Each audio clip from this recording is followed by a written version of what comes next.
તો યાર અત્યારે મારી સિરીઝ ચાલુ હતી મનાલી ટુ લેની, જેમાં હું લિફ્ટ લઈને મનાલી ટુ લે જવાનો હતો. તો એ તો હવે પૂરી થઈ ગઈ છે. તો અત્યારે હવે પાછો જાઉં છું રિટર્ન મનાલી.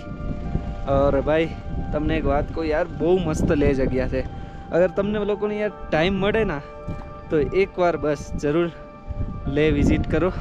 બહુ મસ્તની જગ્યા છે યાર. અત્યારે તો જો કે બહુ ઠંડ છે. અત્યાર સુધી યાર મેં ને હિન્દીમાં વિડીયો બનાવ્યા છે, તો ગુજરાતીમાં થોડુંક તકલીફ પડે છે. એટલે આ પહેલો વિડીયો છે કે જે હું મારી માતૃભાષા ગુજરાતીમાં વિડીયો બનાવું છું. બાકી જોઈએ તમને બધાને મજા આવશે તો આપણે ગુજરાતીમાં સ્ટાર્ટ કરી દઈશું. બાકી અત્યારે જો મનાલીમાં જાઉં, આ ગાડી છે ને એમાં જાઉં છું મનાલી. કેમ કે લેહથી મેં સવારે ટેક્સીનો ભાવ પૂછ્યો ને તો મને કે 3500 રૂપિયા. અરે ભાઈ સાહેબ, તો તમે ફ્લાઇટમાં ન ગયો જાઓ યાર 3500, 4,500 તો પછી આ ગાડી આવતી હતી એમાં ઉતર્યો. હવે અડધા રસ્તે તો પહોંચી ગયા છે, હવે અડધો બાકી. આ ઠંડ ભાઈ કેવી અઘરી પડે છે હું તમને બતાવું. જો ત્યારે અહીંયા જે પાણીના બેરલ ભરેલા છે ને એ બી છે ને પૂરા બરફ થઈ ગયો છે.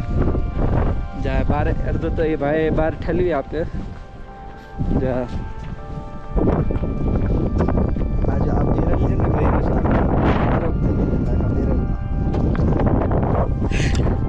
આટલી ઠંડ પડે છે ભાઈ. એટલે હું એના માટે જ વિડીયો બનાવાયો હતો, જે મારા યુટ્યુબમાં આવશે -20 ડિગ્રી આસપાસ. એ તો બધા વિડીયો હિન્દીમાં હશે, પણ તમને બધા ગુજરાતી મજા આવશે તો આપણે હવે પછી જે બી ટ્રાવેલ કરશું આપણે ગુજરાતીમાં બનાવશું. બાકી મળીએ છે ચાલો મનાલીમાં કેવી છે ઠંડી આગળ તમને બતાવું.